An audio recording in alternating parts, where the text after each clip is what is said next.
Karena ada satu benang merah di sini, kalau orang tua berdoa untuk anaknya diijabah. Itu sabda Nabi SAW. Mau dia dalam keadaan fasik atau tidak.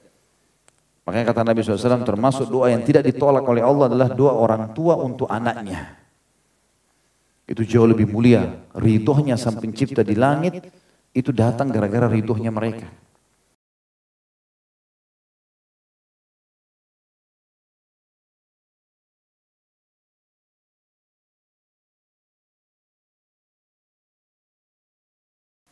Assalamualaikum warahmatullahi wabarakatuh.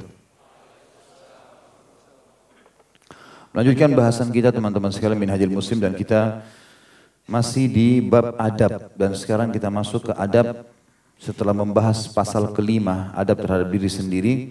Kita masuk ke bab atau pasal ke-6 adab terhadap sesama makhluk. Dan dalam pasal ke-6 ini banyak sekali bahasannya, dan yang paling pertama dibahas poin A adalah adab terhadap kedua orang tua. Sudah tidak asing lagi bagi setiap muslim, terutama yang sudah belajar agama, mengetahui dan menyadari, serta pasti dia akan menjaga sebaik-baiknya hubungan dia dengan kedua orang tuanya. Baik orang tua itu dalam keadaan kafir, fasik, atau beriman. Ada orang subhanallah diuji oleh Sang Pencipta Allah di orang tuanya. Dia temukan orang tuanya fasik atau kafir. Fasik artinya jauh dari agama. Nggak sholat, nggak tutup aurat, suka berbuat kejahatan. Ada di antara ikhwan yang datang mengeluh dengan saya begitu. Sampai ada di antara mereka membahasakan kepada saya, semoga Allah selesaikan permasalahan mereka. Ibunya sudah sangat tua, umur 60-70 tahun, tapi masih suka keluar malam, masih suka melakukan hal-hal yang haram, durhaka sama suaminya atau ayahnya, anak-anak ini, dan seterusnya. Mereka aja semua sudah berumur, bahkan sudah punya cucu. Tapi ada orang diuji begitu, subhanallah. Hanya saja durhakanya orang tua kepada Sang Pencipta Allah tidak menggugurkan kewajiban bakti kita sebagai anak.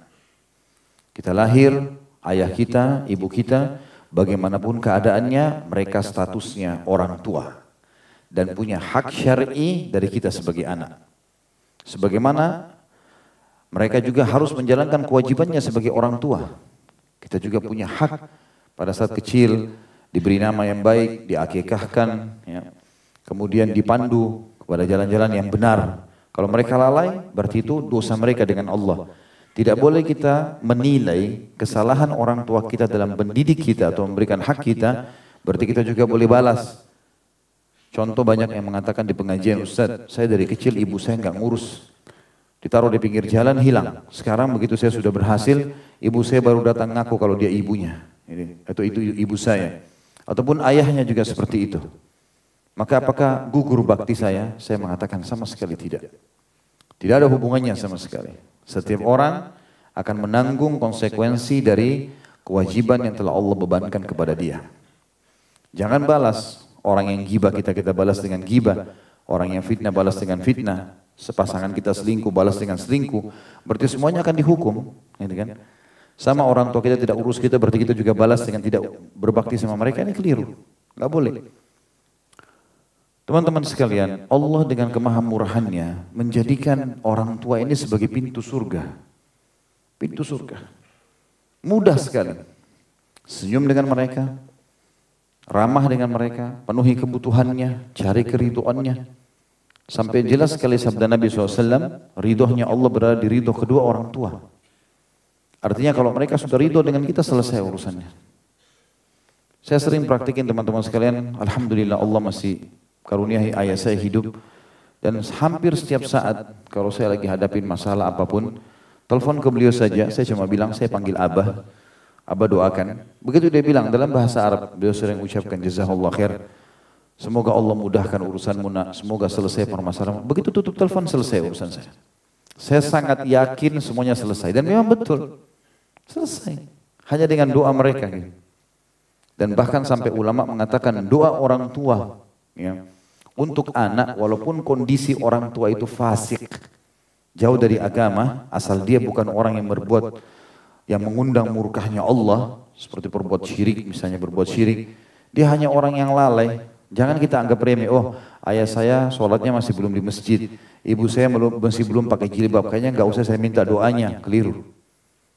Karena ada satu benang merah di sini, kalau orang tua berdoa untuk anaknya diijabah.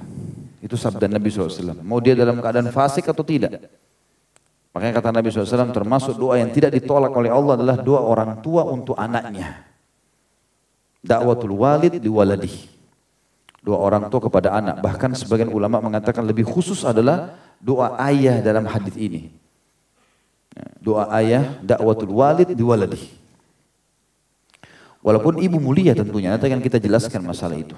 Dalam hal khidmah, pernah saya jelaskan ibu harus didahulukan. Tapi jangan sampai gara-gara kita salah faham, akhirnya kita tidak berbakti pada ayah kita. Menganggap remeh mereka. Ada seseorang teman-teman sekalian dari ulama salaf dulu menangis pada saat meninggal salah satu dari orang tuanya. Murid-muridnya tanya, dalam majelis, hampir setiap mulai majelis, nangis lagi. Ditanya, kenapa Syekh? Kenapa Imam? Ada apa kok nangis? Dia bilang, orang tua saya sudah meninggal satu. Kata murid-muridnya, semua kami alami itu. Kenapa Anda begitu sedih? Dan lagian Allah masih biarkan satu. Masih ada, Anda bisa berbakti. Kata dia apa? Bagaimana saya tidak menangis sementara setengah pintu surga sudah tertutup buat saya. Dengan meninggalnya satu ini, setengah sudah tutup. Tinggal setengah sekarang. Dan bagaimana lapangnya seseorang untuk masuk ke satu ruangan kalau dua pintu dibuka, dengan kalau cuma satu pintu yang terbuka. Maka itu orang tua pintu surga. Di rumah kita ada surga, teman-teman sekalian. Ada surga. Seorang istri bisa mengejar surga dari suaminya, suami bisa kejar surga dari istrinya, orang tua dari anaknya, anak dari orang tua. Itu lingkup yang Allah buat kepada kita, kendaraan yang paling mudah sebenarnya. Sisanya di luar rumah itu adalah tambahan.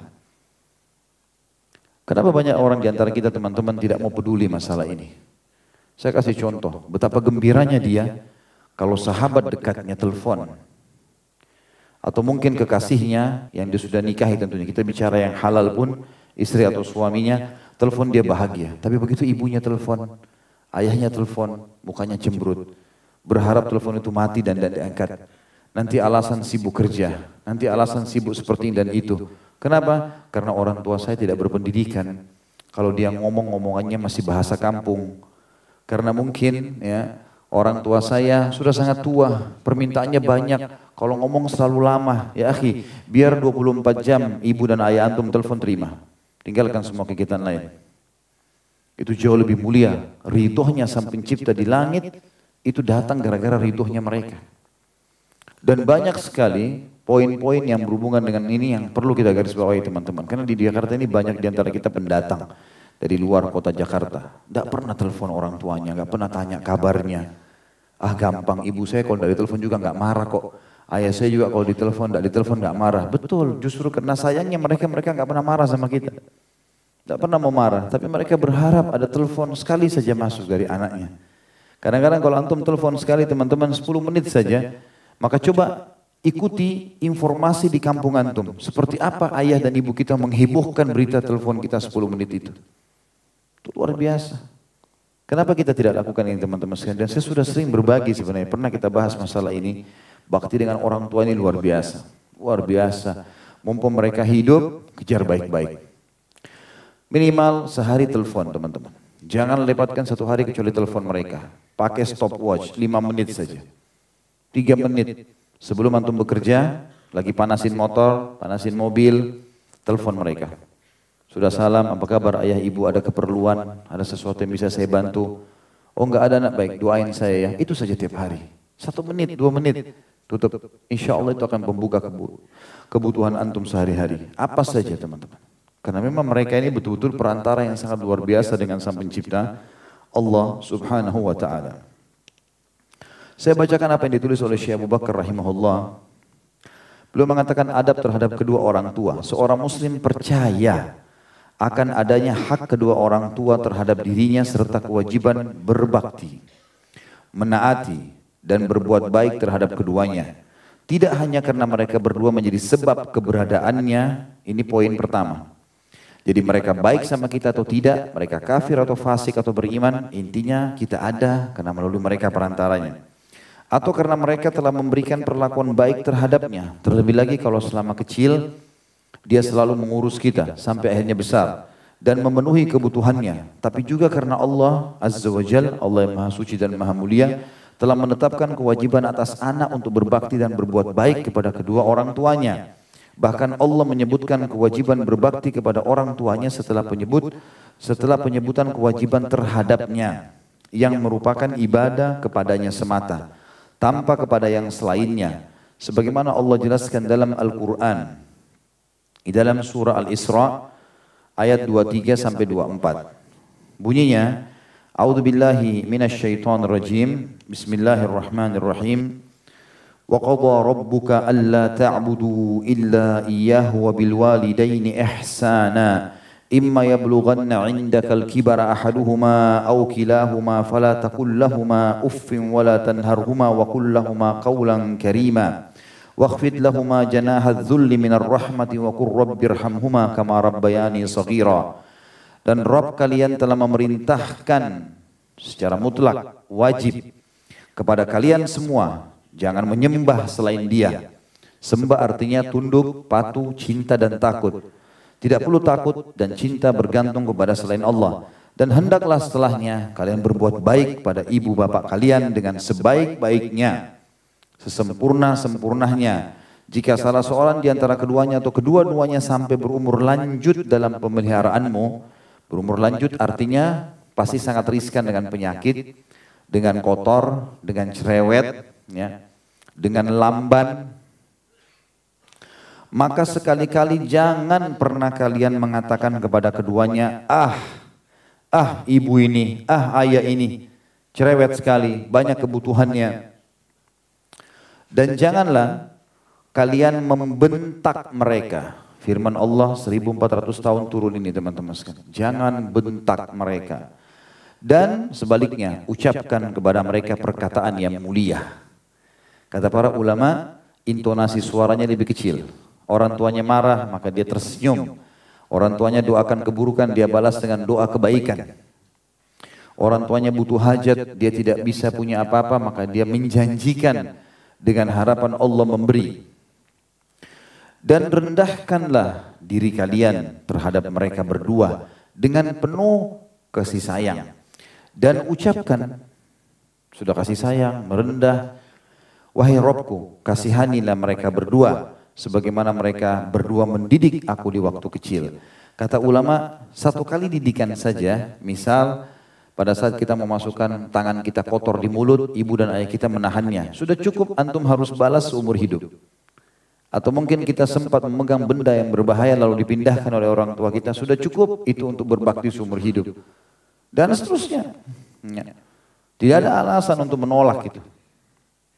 Dalam firman yang lain, Allah Subhanahu wa taala ingatkan surah Luqman ayat 14.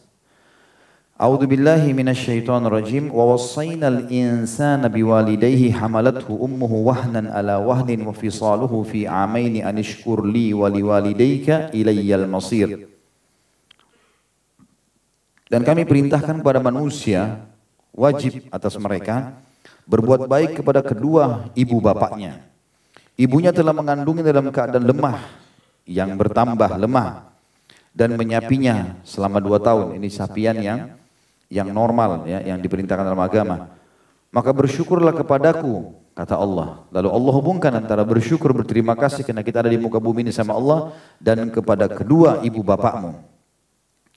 Hanya kepadakulah kalian akan dikembalikan. Ya. Ketika Rasulullah SAW ditanya oleh seorang laki-laki tentang masalah pelayanan kedua orang tua. Jadi terjemahan ibu bapakmu atau bapak ibumu sama saja. Karena dalam ayat tadi surah Luqman dan surah Isra sebenarnya biwalidaik. Ya. Jadi kedua orang tua, bisa berarti bapak ibu atau ibu bapak. Ya. Seorang bertanya, man ahaqqu bihusni suhbati? Qala ummuka.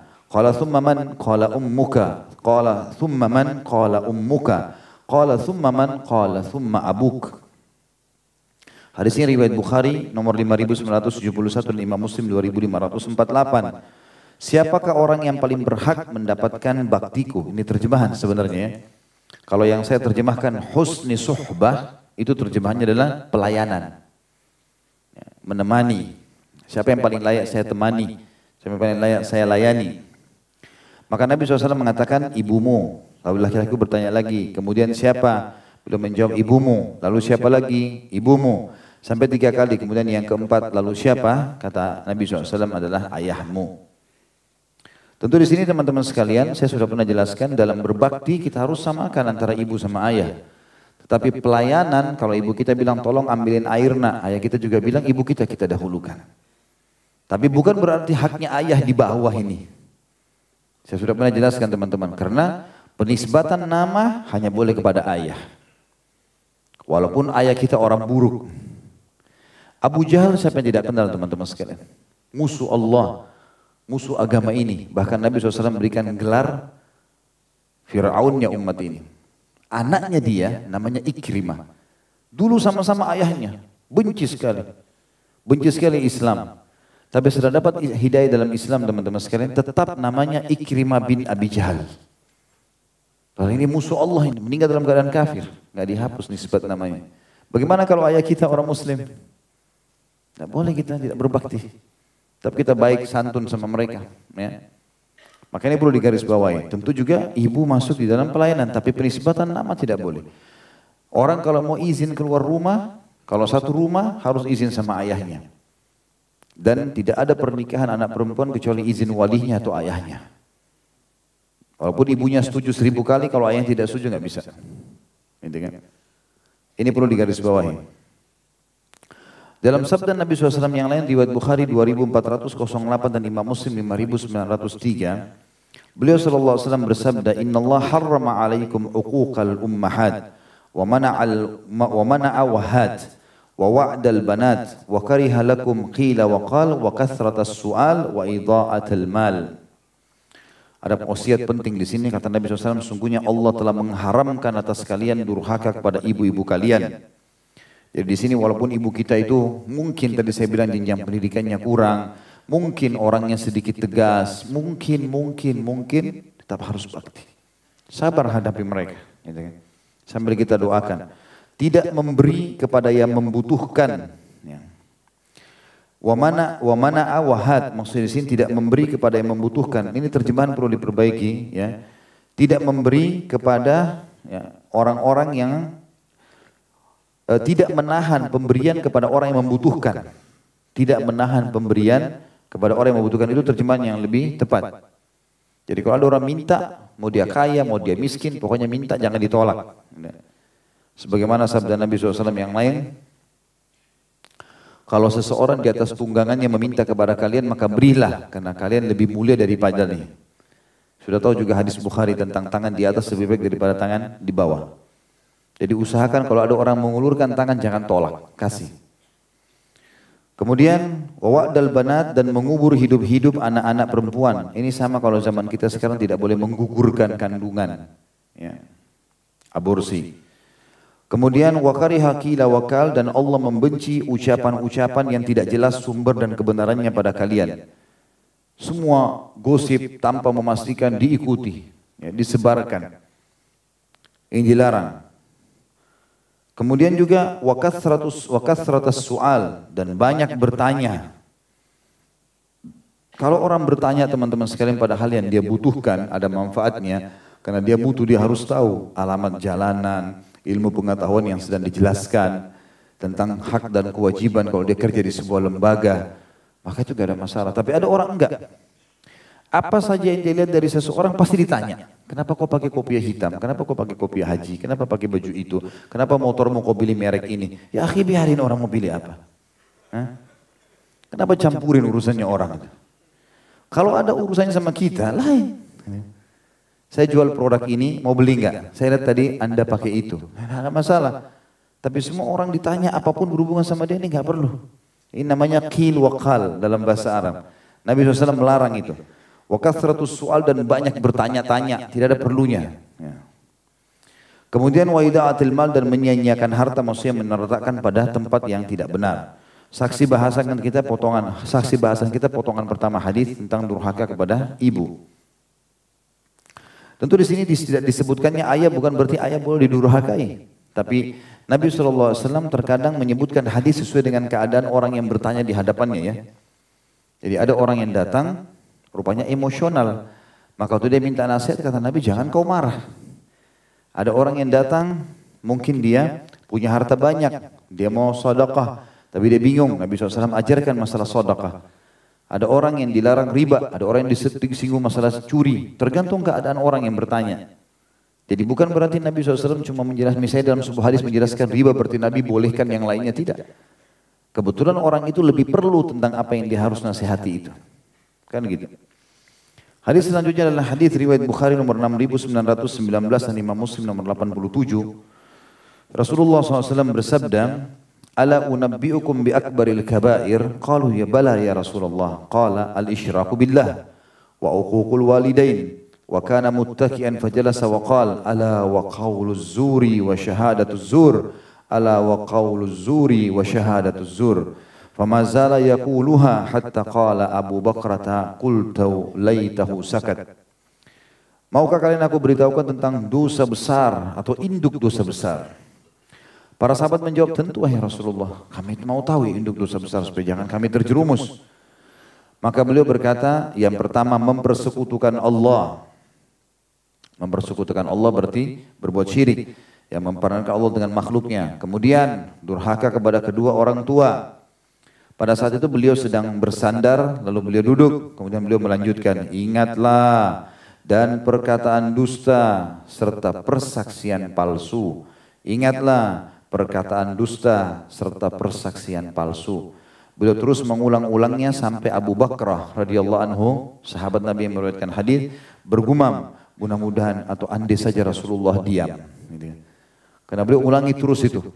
Kita bayangkan teman-teman kalau dalam majelis kita ini, saya cuma ulangi, jangan dusta, berbahaya, jangan dusta, berbahaya. Bengkak juga telinga kita ini. Ya.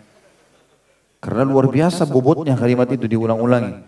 Nabi SAW ulangi terus sampai sahabat di sini bergumam, maksudnya, aduh ini berat sekali nih. Nabi ingatkan terus, jangan dusta dan kesaksian palsu, hati-hati, berbahaya, merusak semuanya. Gitu kan. Sebagian ulama mengatakan, di sini saking bahayanya dusta dan persaksian palsu sampai Nabi SAW lagi duduk, lagi berbaring sambil duduk menasihati masalah itu. Mungkin teman-teman bilang, bagaimana sih sebenarnya contohnya? Banyak contohnya. Kalau misalnya antum lagi jalan sama seseorang, ini sering terjadi kalau orang rumah tangga misalnya ya. Kemudian si perempuan ini mau jalan sama temannya, supaya suaminya nggak tahu, dia bilang sama temannya, kalau nanti suami saya telepon bilang saya di rumahmu ya. Maka dia bilang baiklah, karena persahabatan, ini persahabatan kepada neraka. Ya.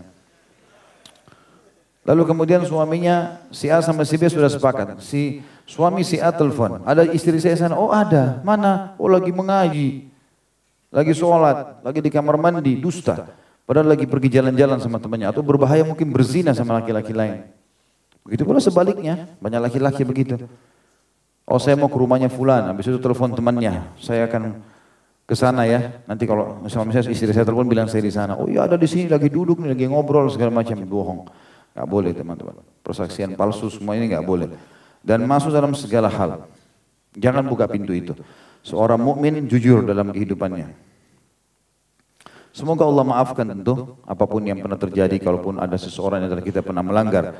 Karena ini pelanggaran yang sangat besar. Kemudian hadis selanjutnya adalah hadis riwayat Bukhari Muslim dan ini lafadznya Imam Muslim nomor 1510. Dalam sabda beliau yang lain sallallahu alaihi wasallam, la yajzi waladun walidan illa an yajidahu mamlukan fayashtariyahu fayu'tiqah. Seorang anak tidaklah dapat membalas jasa orang tuanya kecuali apabila ia mendapatinya sebagai budak, lalu ia membelinya kemudian memerdekakannya. Artinya jasanya orang tua sangat luar biasa, besar sekali. Besar sekali. Dan tentu saya pernah jelaskan teman-teman sekalian agar kita mendapatkan anak-anak yang berbakti dengan kita sebagai orang tua, ataupun walaupun kita belum menikah, teman-teman mungkin masih ada yang belum menikah, maka tetap saja usahakan bakti dengan orang tua. Karena sabda Nabi SAW berlaku, berbaktilah dengan kedua orang tua kalian, Allah akan karuniakan kalian anak-anak yang berbakti dengan kalian. Nah, jadi itu kata kuncinya. Kemudian Abdullah bin Mas'ud radhiyallahu anhu pernah berkata, "Sa'altun Nabiyya sallallahu alaihi wasallam ayyul amali ahabbu ila Allah taala?" Qala birrul walidain. Qultu thumma ay? Qala al-jihadu fi sabilillah. Hadis ini diriwayatkan oleh Imam Bukhari nomor 5970. Abdullah bin Mas'ud radhiyallahu anhu berkata, waktu Nabi SAW pernah ditanya oleh seseorang, amal apa yang paling dicintai Allah yang maha tinggi? Beliau menjawab, berbakti kepada kedua orang tua. Aku bertanya lagi, kemudian apa lagi? Beliau menjawab, jihad di jalan Allah. Sampai ulama mengatakan bakti dengan orang tua didahulukan daripada jihad. Ya. Ada seseorang pernah datang kepada Hasan Basri dan berkata, wahai imam, saya punya ayah yang sangat tua, sakit parah, stroke di atas ranjang. Setiap buang air besar, buang air kecil, saya selalu tampung dengan tangan saya. Enggak ada rasa jijik sama sekali. Sekarang sudah mungkin 20 tahun saya urus dia.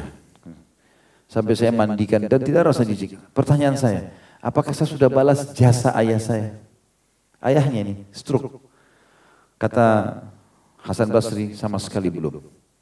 Belum ada yang kau balas. Hai imam, 20 tahun.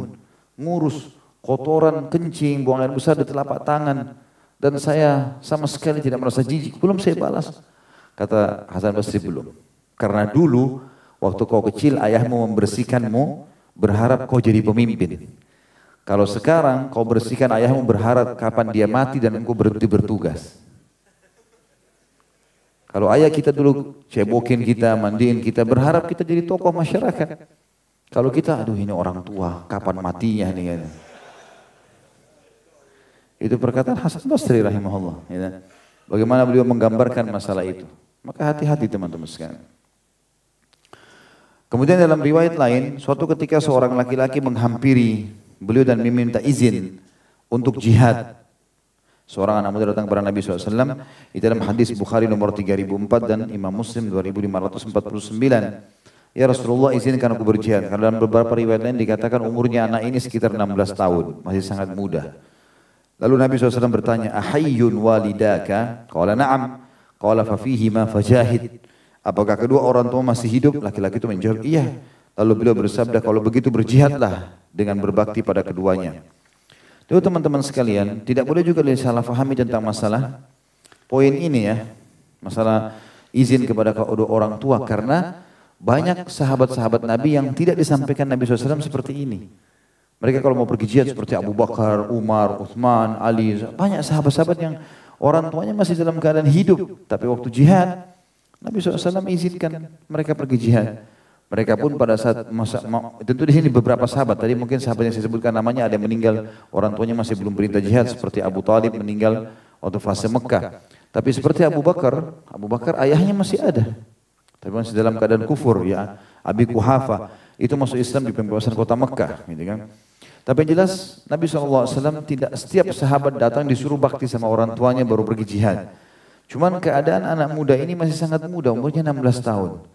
Dan ternyata ada beberapa riwayat lain kemungkinan kejadian anak muda ini ada orang tua yang datang mengeluh kepada Nabi SAW sambil berkata, ya Rasulullah, anak saya ini masih muda dan kami membutuhkannya, saya sama istri saya sudah tua. Dia ingin izin mau jihad. Maka Nabi SAW panggil anak muda tersebut lalu bertanya, bukankah ini kedua orang tuamu? Dia bilang iya. Baik, berbaktilah pada keduanya. Ada kisah yang memilukan sekaligus menambah keimanan di zaman Umar radhiyallahu anhu. Beliau pernah duduk di majelis dan Umar suka sekali mencari kisah-kisah, kejadian, fenomena yang Allah jadikan di tengah-tengah masyarakatnya. Ada satu orang tua masuk dalam majelis Umar, matanya buta. Sudah tua. Gitu. Lalu dipikul oleh orang-orang. Kata Umar, siapa orang ini? Kenapa dia buta? Apa masalahnya? Kata orang tua itu ngomong, ya Amir Mukminin, semenjak anak saya pergi jihad, mata saya buta. Dia ikut dengan pasukan Anda. Dan saya sangat rindu dengan dia. Dia anak laki-laki saya yang sangat saya sayangi. Kata Umar, siapa namanya anaknya? Si Fulan. Umar langsung kirim surat ke medan perang, suruh si Fulan kembali. Tanpa Umar ceritakan kepada bapak ini kalau anaknya akan dipanggil. Datanglah anaknya itu dari medan perang karena panggilan Umar bin Khattab dan masuk masjid, kaget anak ini. Karena Umar bin Khattab tahan ayahnya anak ini dari Badui padang pasir untuk tinggal dulu di situ. Setelah berapa hari anaknya tiba. Begitu tiba Umar langsung jemput di pintu. Jangan kau bilang sama ayahmu kalau kamu sudah kembali. Dia bilang, baik Amir Mukminin. Saya panggil kamu karena ayahmu sangat rindu dengan kamu dan kau harus bakti dengannya. Dia bilang, baiklah kalau begitu. Duduklah. Anak muda ini duduk dalam majelis, orang tuanya, ayahnya karena buta jadi nggak tahu. Kata Umar, wahai ayah, bagaimana kalau seandainya anak-anakmu kami panggil pulang? Gitu kan. Tiba-tiba ayah ini menangis terisak-isak. Lalu dia mengatakan, jazakallahu khairan kalau kau panggil dia pulang. Saya sangat merindukannya, saya sangat menginginkannya gitu. Anaknya waktu dengar itu menangis juga, karena abahnya tidak sangka kalau ayahnya sampai seperti itu. Lalu kemudian kata Umar, dikasih isyarat suruh mendekat dengan ayahnya. Begitu tiba di dekatnya, ayahnya langsung bilang, ini mirip dengan kisah Nabi Yakub alaihissalam. Saya betul-betul mencium bau anak saya. Padahal anaknya nggak bicara apa-apa, cuma pindah di sebelahnya. Orang semua dalam majelis pada nangis bagaimana pekahnya si ayah ini gitu. Maka kemudian Umar pun mengatakan, hai ayah, Allah telah menerima doamu, sesungguhnya anakmu telah pulang dari jihad dan sekarang ada di sebelahmu. Lalu disuruhlah anak tersebut berbakti dengan ayahnya. Jadi subhanallah orang tua itu sangat peka sebenarnya dengan kita. Cuman mereka kadang-kadang tidak mau membebankan anaknya. Makanya sering saya bahasakan dengan ikhwan dan akhwat. Kadang-kadang banyak orang di antara kita teman-teman, ayah ibunya cuma jadi tempat pelampiasan berkeluh kesah. Tapi pada saat dia lagi senang gak cerita. Ribut rumah tangganya, ada masalahnya baru telepon ayah ibunya. Ayah ibu begini, pusingin orang. Sampai orang tuanya nggak tidur malam-malam. Harus bagaimana nih, harus bagaimana nih. Ya. Begitu sudah baikan suami istri, nggak pernah telepon, nggak pernah apa. Sudah tiba-tiba sudah keluar negeri sama-sama, keluar kota sama-sama. Ya. Ada salah satu kerabat kami begitu. Ya. Telepon ke ayah saya, masalah begini. Saya lihat ayah saya nih, kadang-kadang lagi dengar ceritanya sambil berkerut keningnya beliau. Saya kesian gitu. Setelah saya tanya, ada apa abah? Oh ada begini. Saya coba kasih ide, mungkin begini, mungkin ini begini. Bukan menggurui tapi, iya betul bagus segala macam. Rupanya selama berapa hari ini dipikirin oleh ayah saya jalan keluarnya, gimana masalahnya orang ini. Orang ini sudah nggak telepon nih. Berapa hari kemudian kami dengar orangnya sudah pergi berdua suami istri, sudah nggak ada masalah. Tadinya telepon-telepon luar biasa ini. Kayak sudah masalah sudah besar sekali. Maka teman-teman sekalian kita jangan cerita pada orang tua. Sama orang tua ini membebankan mereka saja. Lebih baik telepon, minta doanya, malah kita pecahkan masalah mereka. Mudah-mudahan dengan itu Allah Subhanahu wa taala memecahkan permasalahan kita. Nah. Selanjutnya, di dalam hadis yang lain disebutkan bahwasanya ja'a rajulun minal ansar faqala ya Rasulullah hal baqiya alayya syai'un min birri abawayya ba'da mautihima aburruhuma bihi qala na'am khisalun arba'ah as-salatu alaihima wastighfaru lahuma wa infadhu ahdihima wa ikramu sadiqihima wa silatur rahim allati la rahima laka illa min kibaliha atau min kibalihima mestinya ya ada mim yang sudah ditambah teman-teman min kibalihima fahuwa alladhi baqiya 'alaika min birrihima ba'da mautihia atau ba'da mautihima. Seorang laki-laki dari Ansar datang lalu berkata, wahai utusan Allah, masih adakah yang tersisa kewajiban baktiku terhadap kedua orang tuaku yang harus aku lakukan setelah mereka meninggal? Beliau menjawab, ada 4 hal yang harus kamu selalu lakukan walaupun orang tuamu sudah meninggal. Mendoakan keduanya. Tentu kalau meninggal saja kita lakukan, apalagi kalau masih hidup. Mendoakan keduanya. Jadi sisipkan di setiap kesempatan antara azan dan iqamah, kebetulan lagi hujan turun, atau apalah kita lagi merasa ada masalah, kita berdoa. Selalu sisipkan, Rabbi ghfirli wali walidayya warhamhuma kama rabbayani shaghira. Selalu sisipkan. Bisa saja karena doa itu doa kita yang lain diijabah. Doakan mereka. Yang kedua, memohon ampun bagi keduanya. Beda antara mendoakan dan memohon ampun. Kata ulama dipisahkan dalam hadis ini karena memang mendoakan artinya bisa mendoakan keselamatan. Memohon ampun khusus minta agar Allah maafkan kesalahannya. Yang ketiga melaksanakan janji keduanya. Jadi kalau kita pernah berjanji baik ayah, ibu saya akan lakukan ini dan itu. Kalau mereka masih hidup harus kita lakukan. Selama bukan pelanggaran agama. Kalau kita tidak bisa, maka bahasakan, maaf saya nggak bisa jalankan dulu yang saya janjikan.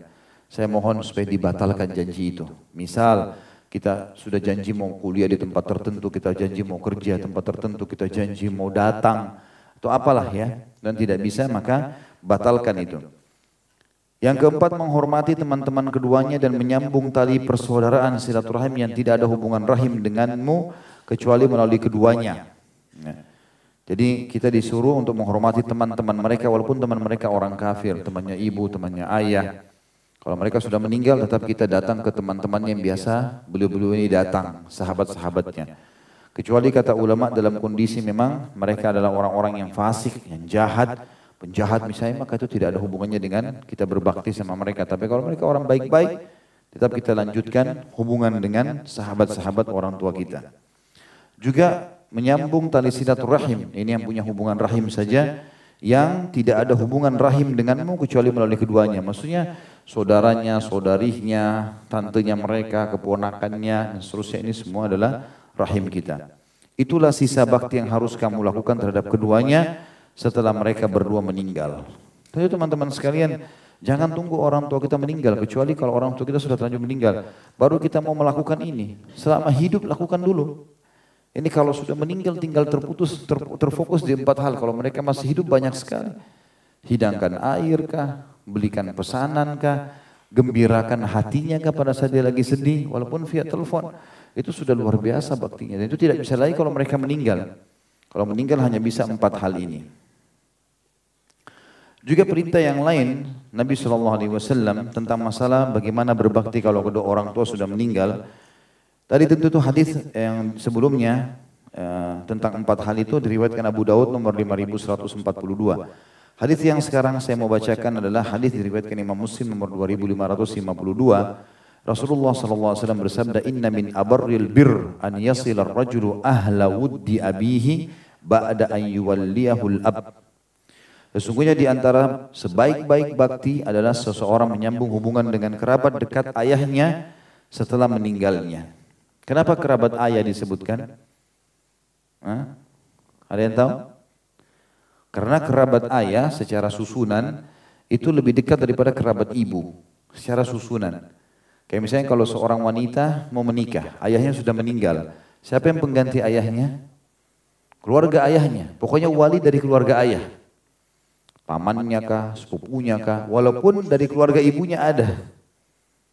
Maka memang sisi yang lain, walaupun keluarga ibu juga harus dibakti, tidak bisa dipisah. Tapi hadis ini menjelaskan kepada kita tentang kedudukan. Ya. Ini sebagaimana saya jelaskan tadi awal, bukan berarti disebutkan ibu berarti ayah terlupakan, atau bukan berarti ayah disebutkan berarti ibu terlupakan. Dua-duanya kita wajib berbakti. Sebagai penutup beliau menyebutkan 4 poin tentang kewajiban kita sebagai anak kepada orang tua. Jika seorang muslim mengakui hak-hak terhadap kedua orang tuanya, dan melaksanakannya dengan sempurna dalam rangka mentaati Allah yang Maha Tinggi dan melaksanakan wasiatnya, maka di samping itu ia pun berkewajiban memuliakan kedua orang tuanya dengan adab-adab berikut. Yang pertama, mematuhi setiap yang diperintahkan atau dilarang oleh keduanya dalam hal-hal yang bukan kemaksiatan terhadap Allah yang Maha Tinggi dan tidak menyelisihi syariatnya. Kalau orang tua kita suruh kita misalnya tidak sholat, buka aurat, apalah berpacaran atau buat hal maksiat, jangan dipatuhi. Karena tidak boleh mentaati makhluk dengan bermaksiat terhadap Allah. Sebagaimana Allah sebutkan dalam Al-Quran, kekal dalam surah Luqman ayat 15. A'udzu billahi minasyaitonir rajim, wa in jahadaka ala an tusyrika bi ma laysa laka bihi ilmun fala tuti'huma wa sahibuhuma fid dunya ma'rufa. Dan jika keduanya memaksamu untuk mempersekutukanku dengan sesuatu yang tidak ada pengetahuanmu tentang itu, maka janganlah kamu mengikuti keduanya. Kalau perbuatan maksiat kepada Allah enggak boleh. Jangan kalian patuhi kata Allah dan pergauli mereka di dunia dengan cara baik. Walaupun orang tua kalian kafir, tetap berbuat baik sama mereka. Selama bukan maksiat. Juga sabda Nabi SAW dalam hadis riwayat Muslim nomor 1840, di mana Rasulullah SAW bersabda, innamat ta'atu fil ma'ruf. Ketaatan yang ditujukan kepada makhluk itu hanya boleh kalau dalam hal kebaikan atau hal-hal yang Allah perintahkan. Juga sabda Nabi SAW dalam riwayat Tabarani dalam kitab Al-Kabir jilid 18 nomor 170, Rasulullah SAW bersabda, la ta'ata li makhlukin fi maksiatil khaliq. Tidak ada ketaatan pada makhluk atau bagi makhluk dalam kemaksiatan terhadap Khalik atau Sang Pencipta. Yang kedua, selain kita mematuhi setiap perintah mereka, kecuali yang bawa maksiat yang tidak boleh, memuliakan dan mengagungkan keduanya bersikap santun. Bagaimana sih memuliakan dan mengagungkan? Di situ ada titik koma. Itu kalau dalam tulisan bahasa Indonesia pun berarti berhubungan dengan penjelasan kalimat yang sebelumnya. Apa sih yang dimaksud memuliakan dan mengagungkan keduanya? Pertama, bersikap santun terhadap keduanya. Santun itu tutur katanya baik, merendah. Yang kedua, menghormati keduanya dengan perkataan dan perbuatan. Yang ketiga, tidak menghardik keduanya dan tidak mengangkat suara terhadap mereka. Jika berjalan bersama, maka mereka tidak berjalan di depan mereka. Jadi termasuk penghargaan itu, tidak mendahului langkah orang tua atau kaki orang tua. Tidak lebih mengutamakan istri dan anak daripada keduanya. Ini kalau anak laki-laki. Karena dia wajib berbakti pada orang tuanya walaupun sudah punya istrinya. Yang hati-hati yang masih bujang-bujang ini. Nah. Yang kena cinta sama istri akhirnya durhaka sama orang tua. Istrinya enggak mau cemberut gara-gara dia ibunya minta tolong lalu dia dahulukan ridho istrinya. Enggak ya akhi. Ridho ibu. Sampai sebagian ulama mengatakan termasuk durhaka seorang anak laki-laki kalau dia mau naik mobil dia biarkan istrinya duduk di depan bersama dia lalu ibunya duduk di belakang. Kecuali ibunya yang minta. Itu termasuk durhaka. Kata para ulama. Melangkahi langkah mereka tidak boleh kecuali mereka lagi sakit kita perlu. Usahakan langkah kita di belakangnya. Selalu merendah. Begitu perintah agama kita. Kecuali mereka minta tolong jalan di sebelah kita, kita ngobrol bareng. Kalau enggak, para sahabat ridwanullah alaihim paling seperti itu. Kalau mereka jalan, kalau orang tuanya jalan, mereka di belakang orang tuanya. Siap khidmah, bantu apapun. Disuruh ini, disuruh itu semua dijalankan oleh mereka. Tidak memanggil mereka dengan nama mereka, tapi dengan panggilan ayah, ibu, ya. Ada juga sebagian suku mungkin punya tradisi ya memanggil-manggil nama ya. Serta tidak bepergian kecuali dengan izin dan kerelaan mereka. Yang ketiga, berbuat baik terhadap keduanya dengan segala sesuatu yang mampu dilakukan seperti memberi makanan, pakaian, mengobati dan mencegah mara bahaya serta mempertaruhkan jiwa untuk melindungi mereka. Saya sudah pernah kasih contoh. Teman-teman terima gaji di Jakarta, tidak ada salahnya kirim sabun ke kampung tuh. Kirim sampo, kirim handuk. Setiap berapa waktu sekali. Oh saya sudah pernah kirim handuk Ustaz, tapi 10 tahun yang lalu. Udah rusak tuh handuk. Saya pernah kirim mukena tapi 15 tahun yang lalu. Sudah tidak ada mukenahnya itu. Setiap 6 bulan sekali perbaharui. Berikan sejadah, dipakai sholat. Kirimkan Al-Quran dengan tulisan yang besar. Kirimkan minyak wangi yang mereka suka, gitu kan. Datang ke kampung, perbaiki rumahnya semampu kita. Tanamkan kegembiraan, ajak tinggal bersama-sama di Jakarta kalau punya kemampuan.